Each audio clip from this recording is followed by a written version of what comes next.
Estoy grabando. Bueno, entonces vamos a iniciar primero con lo que es la historia, ¿verdad?, del Código de Derecho Internacional Privado. Y la historia pues se remonta a un grupo de países que decidieron tener este código para facilitar la asistencia jurídica entre ellos. Y este Código de Derecho Internacional Privado tiene sus orígenes en La Habana, Cuba, ¿verdad? Fue firmado en La Habana, Cuba, y es bastante viejo, data de 1928, por lo tanto, no ha tenido reformas, sino que lo que se han hecho es firmar tratados internacionales dentro de organizaciones como la OEA para mejorar la asistencia jurídica entre los estados. Ahí le subí la Convención de Asistencia Jurídica de la OEA, ¿verdad? Sobre cartas rogatorias, está subido ahí porque también vamos a ver una parte de ese tratado internacional.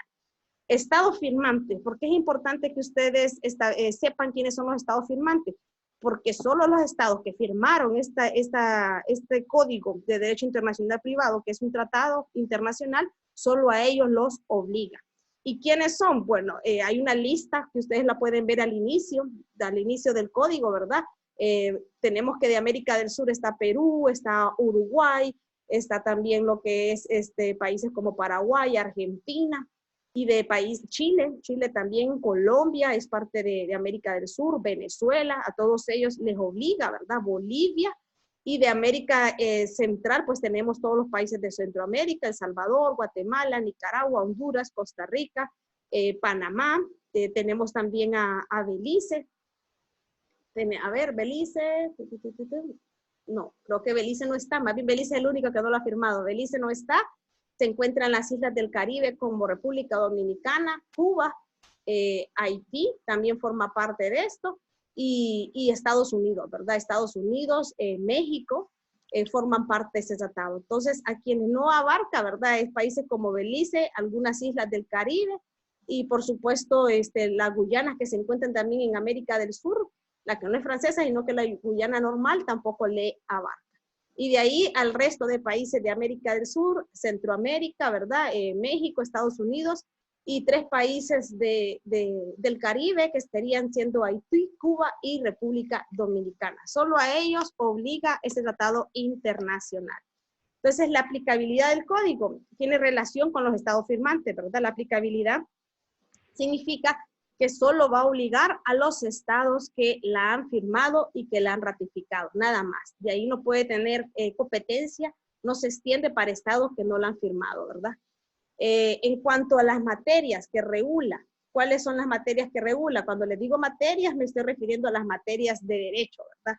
Entonces, las materias que regula este código es, número 1, el primer tema que vamos a ver aquí, es el derecho civil internacional. Regula todo lo relacionado al derecho civil internacional. El segundo tema es el derecho penal internacional. El tercero es el derecho comercial internacional. Y el último tema que regula es el derecho procesal internacional. Es decir, que las materias que regula son 4.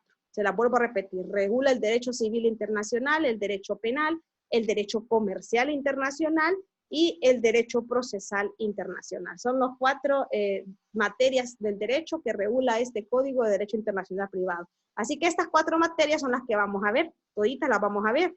En la clase de hoy vamos a avanzar bastante con el tema del derecho civil internacional. Luego el día lunes comenzaríamos con el derecho penal y nos quedarían los 2 temas que sería procesal, ¿verdad? Y el tema del derecho comercial internacional. Las clases de leyes. Estas clases de leyes, si ustedes ya tienen ahí su código en mano, las clases de leyes las pueden ver en el artículo 3, ¿verdad? Del título preliminar de este Código de Derecho Internacional Privado. El artículo 3 nos habla de 3 clases de leyes que regula este código, ¿verdad? El número 1 dice que son los que se aplican a las personas por razón de su domicilio o de su nacionalidad, es decir, estamos hablando de ley personal. Esa es la primera clase de ley que regula este derecho internacional privado, es la ley personal, aquella que atiende a la nacionalidad o a la residencia de las personas, tal como lo hemos venido viendo en clase, ¿verdad? Es a ese tipo de leyes ese tipo de situaciones que regula, ¿verdad? La ley personal, cuando atiende a la nacionalidad y cuando atiende al lugar de residencia o domicilio de las personas. El número 2, la segunda clase de ley que regula, es la que está ligada con las leyes territoriales, ¿verdad? Acuérdense que las leyes territoriales son las que se aplican en caso del lugar donde se comete el delito, lugar donde se encuentra un bien inmueble, el lugar donde se firma un determinado contrato. Entonces también regula las leyes territoriales. Y por último, la tercera clase de ley que regula este Código de Derecho Internacional Privado son las leyes, aquí en su artículo 3 habla de leyes voluntarias o de orden privado. Ese tipo de leyes se está refiriendo a las leyes de autonomía de voluntad de las partes, que son las que son aplicables únicamente en materia de derecho comercial internacional. Entonces, recapitulando, son tres clases de leyes que regula este código. Regula leyes territoriales, leyes personales y leyes de autonomía de voluntad de las partes. Bueno, eso sería como la estructura básica que ustedes tienen que manejar sobre este Código de Derecho Internacional Privado, ¿verdad? Ya sabemos que su origen lo tiene en La Habana, Cuba, que es súper antiguo, de 1928, que lo han firmado todos los países de la región centroamericana, con excepción de Belice, países del Cono Sur, con excepción de las Guyanas, y países del Caribe, ¿verdad? Solamente se entran tres: República Dominicana, Haití y Cuba. ¿Para quién es aplicable? Solo para los estados que acabo de mencionar. Solo a ellos les aplica. O sea que si hay un estado que no es parte de ese tratado, no se le va a aplicar, ¿verdad? Las materias que regula son cuatro, ¿verdad? El derecho civil, el derecho penal, el comercial internacional y el derecho procesal internacional. Y las clases de leyes, regula tres tipos de leyes: las leyes personales, las leyes territoriales y las leyes de autonomía de voluntad de las partes. ¿Hasta aquí están claritos? Sí. ¿Dudas, jóvenes? No. Sigo, entramos con la temática del derecho civil internacional. No los escucho, están calladitos.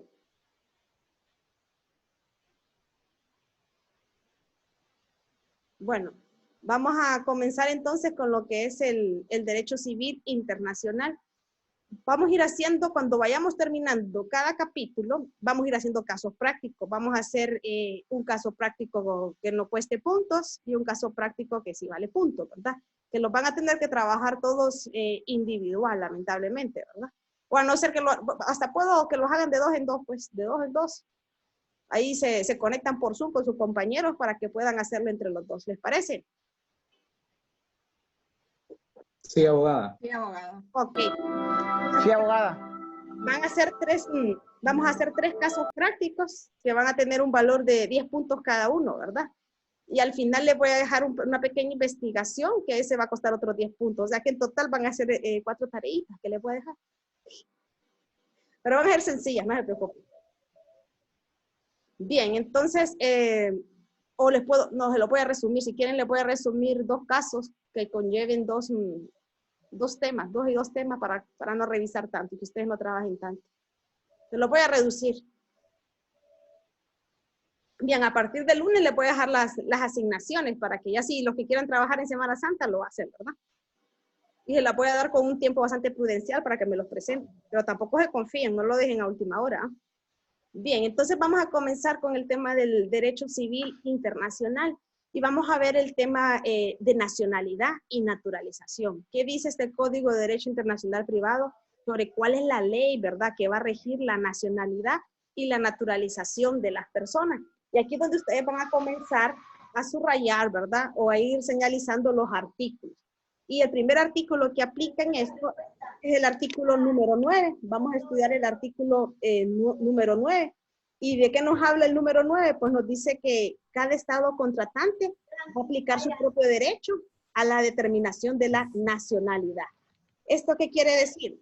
Bueno, que otorgar la nacionalidad a una persona depende del derecho interno de cada estado. Aquí el Código de Derecho Internacional Privado no tiene una fórmula especial, sino que se aplica los requerimientos de cada estado. Por ejemplo, en Honduras, para otorgar la nacionalidad, ¿qué dice nuestra Constitución?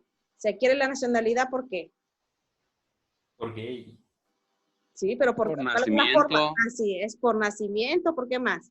Por naturalización. Ajá, muy bien. y para darlo por naturalización se requiere una serie de requisitos, ¿verdad? O sea que eso depende de qué tipo de ley sería. Ahí aplicaríamos una ley personal o una ley territorial.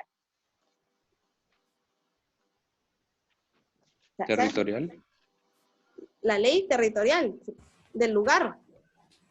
Del país no, porque cada país aplica Así es, su ley. correcto. Entonces se aplica la ley territorial, la ley del país, ¿verdad? Entonces, tanto para la nacionalización, naturalización, ya depende de la legislación de cada estado contratante, ¿verdad?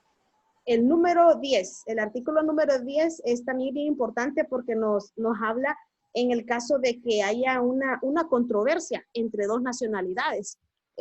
Si una persona, para poder definirse una persona, la nacionalidad latente es una nacionalidad, una persona, pongámosle que tenga dos nacionalidades, que sea hondureña y que sea estadounidense.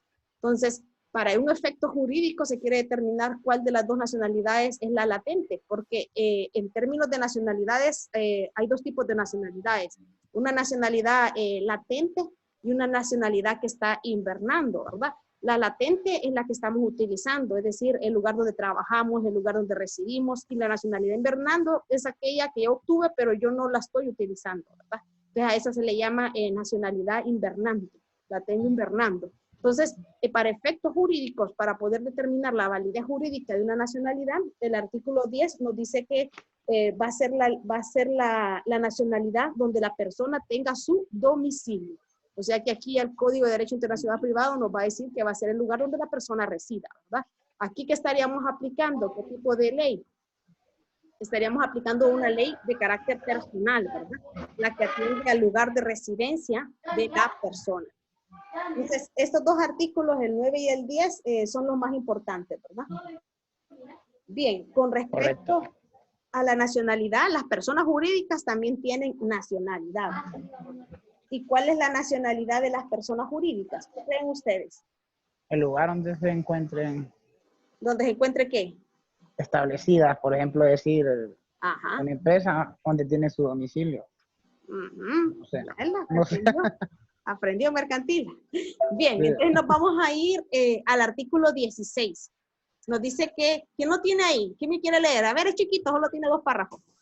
A ver si ya tiene. Artículo 16. La nacionalidad de origen de las corporaciones y las fundaciones se determinará por la ley del Estado que las autorice o apruebe. Muy bien, exactamente. Por ejemplo, una corporación, ¿cuál fue el primer lugar donde se autorizó? Se autorizó en Honduras y puede ser una corporación transnacional que funciona en diferentes países. Entonces, la nacionalidad de esa corporación es el lugar donde se autorizó o se aprobó, así como las grandes empresas transnacionales, que hablemos de Walmart, que hablemos de la Texaco, la Shell, ¿verdad?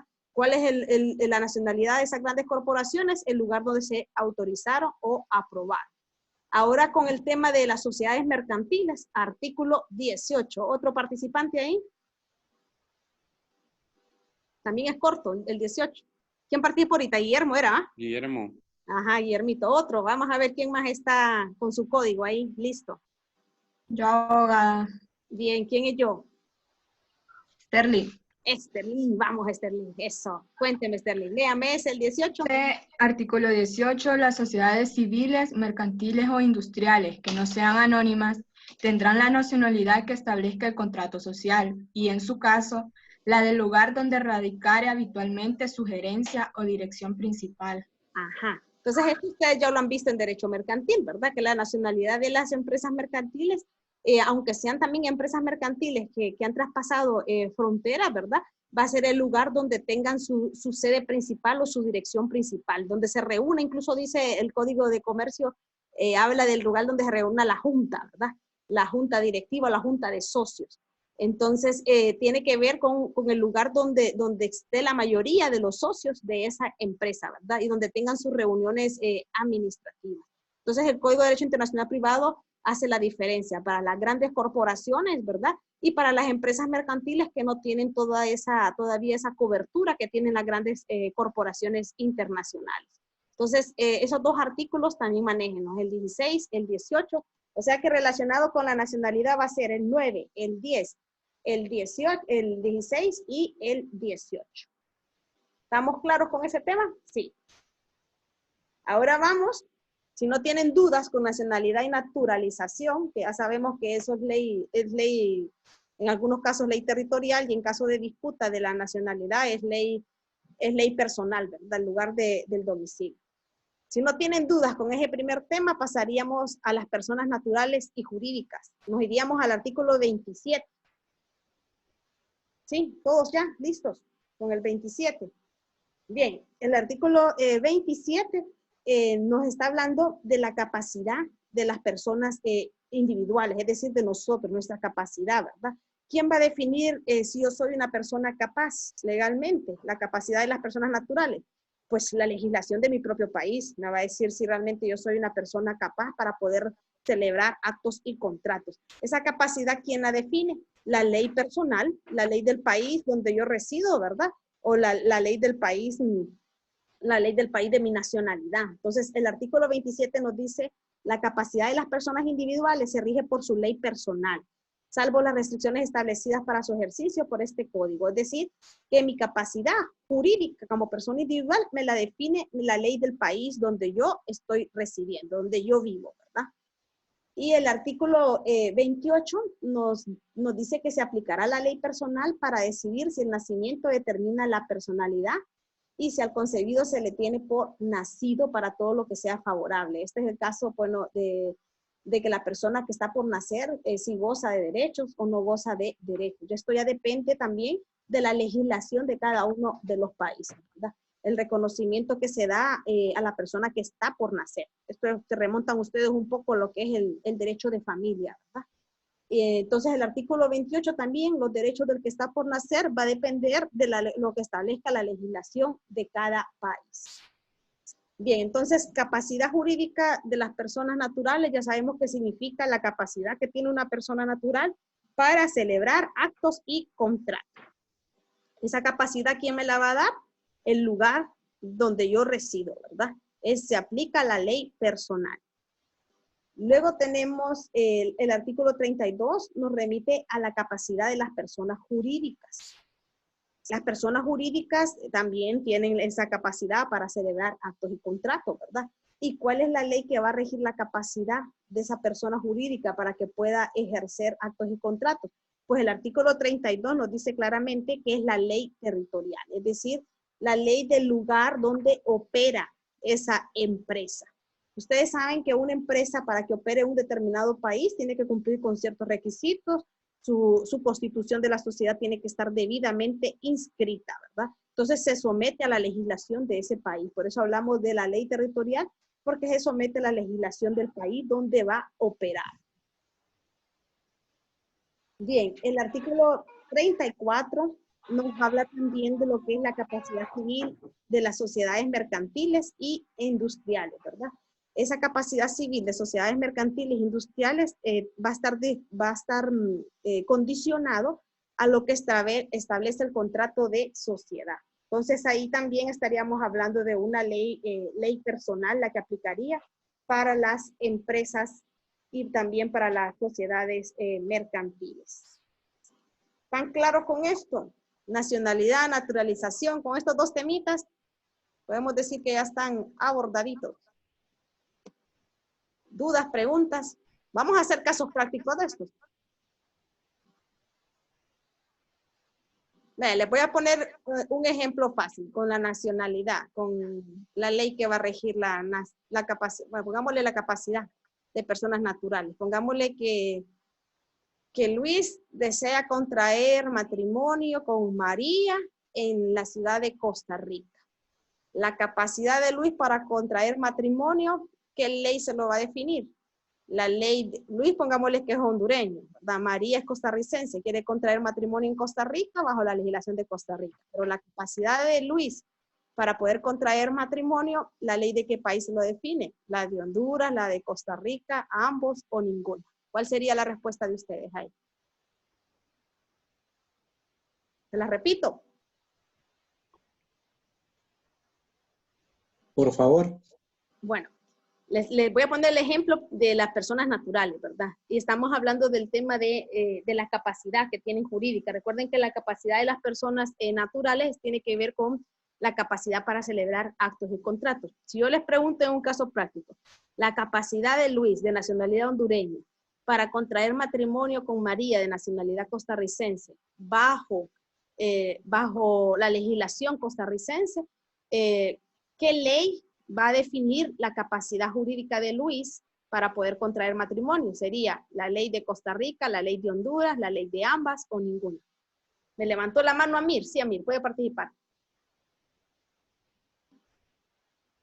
No sería la de Costa Rica, abogada.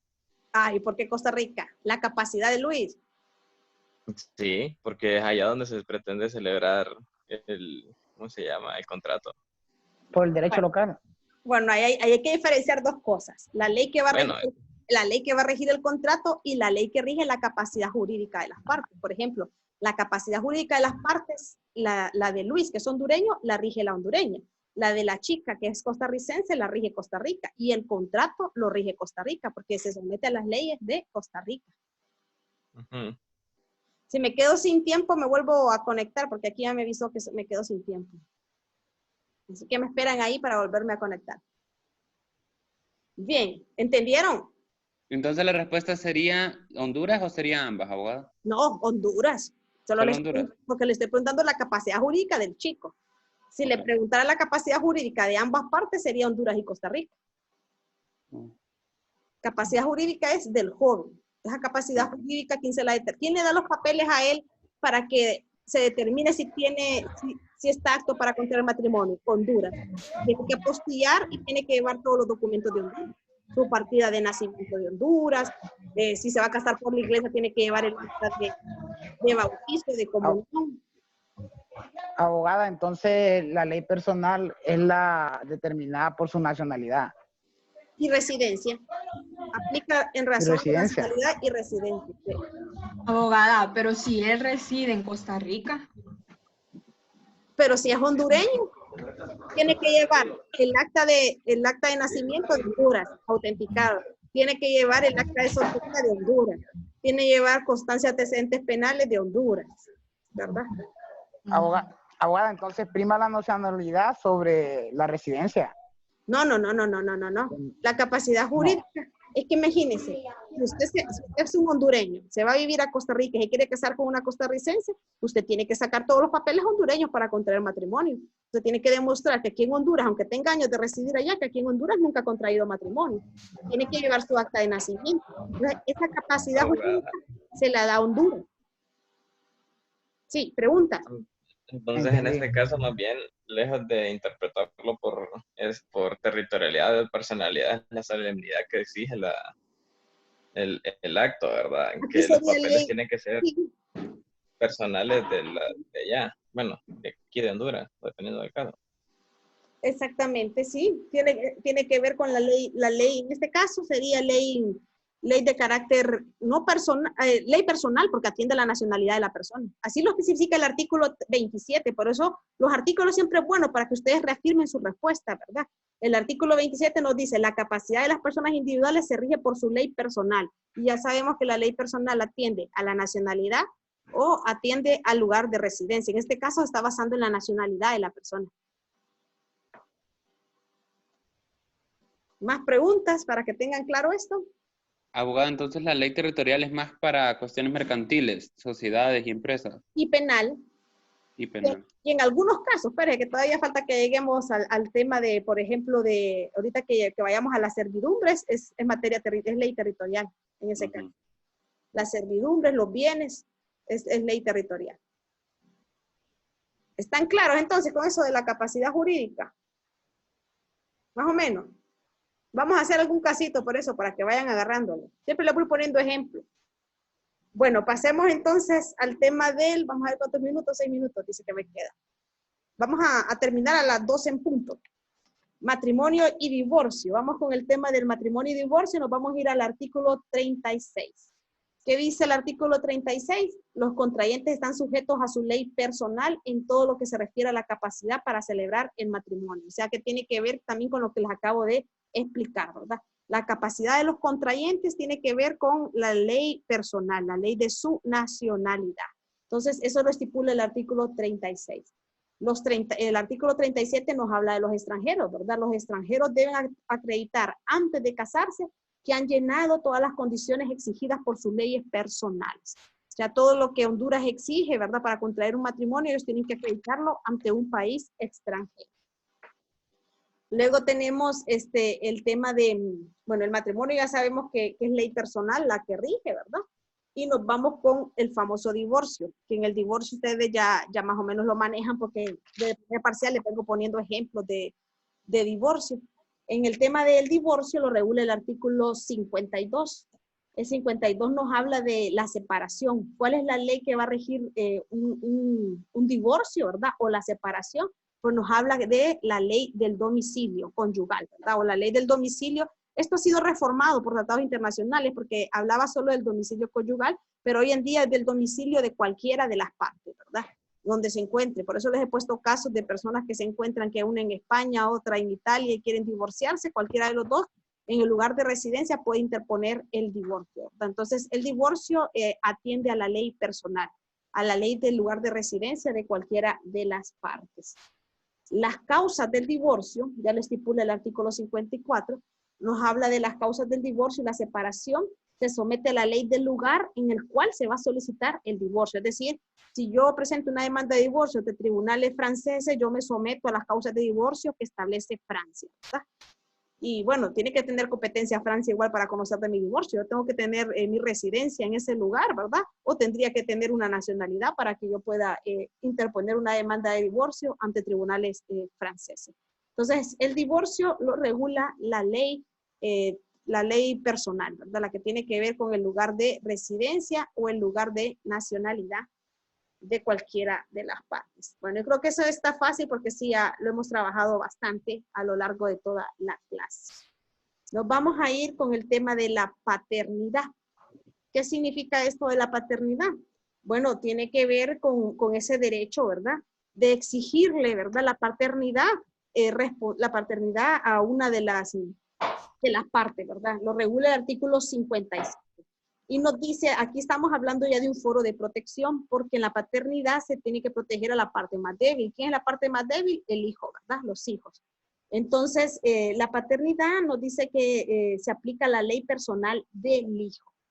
Por ejemplo, si la madre de un menor aquí en Honduras interpone una demanda por reconocimiento de paternidad contra un supuesto padre, ¿verdad? Que se encuentra, pongámosle que se encuentra en China, hasta China, ¿verdad? Bueno, ahí tendríamos que ver porque tiene que ver el tema de la familia jurídica, ¿verdad? Porque es otra familia jurídica, creo que China no los desistemaría el caso, ¿verdad? Habría que ver, no se ha presentado un caso de eso, pero pongámosle el ejemplo de que fuera que estuviera en China. Entonces, ¿Honduras es competente para conocer de esa demanda de reconocimiento de paternidad? Sí. ¿Por qué? Porque se tiene que atender a los intereses del menor hijo, ¿verdad? Entonces, se sujeta a la ley del menor, no se sujeta a la ley donde se encuentre el padre. Bueno, en este caso se han dado casos reales de Honduras con Estados Unidos, ¿verdad? De que se la dejan embarazadas y quiere reconocer la paternidad del hijo menor y sabe que el papá se acaba de ir a Estados Unidos, entonces en ese caso, sí, ¿verdad? Sí procede, Estados Unidos le da todo el trámite allá y la ley que conoce, la legislación que va a conocer de esta paternidad es la legislación hondureña, ¿verdad? Porque es la ley donde se encuentra el menor. Entonces, para la paternidad, tengan establecido esto. El artículo 57 lo establece, ¿verdad? También con el tema de los alimentos, ¿verdad? ¿Qué pasa con el tema de los alimentos? También el tema de los alimentos es un foro de protección. Estos dos, tanto la paternidad como los alimentos, son foros de protección. Protegen al menor, ¿verdad? En los alimentos, la ley que va a regir es la ley personal del menor, donde se encuentra el menor. El menor se encuentra en Honduras y quiere demandar por alimentos, sea a su padre o a su madre, que se encuentre en cualquier parte, ¿verdad? En cualquier parte del mundo. Entonces, la ley que aplica aquí es la ley del menor. Esto lo regula el artículo 59. Nos dice que es de orden público internacional la regla que da al hijo el derecho a alimentos. Ya se me va a acabar el tiempo. Voy a volver a iniciar para que terminemos, que nos quedan 15 minutos.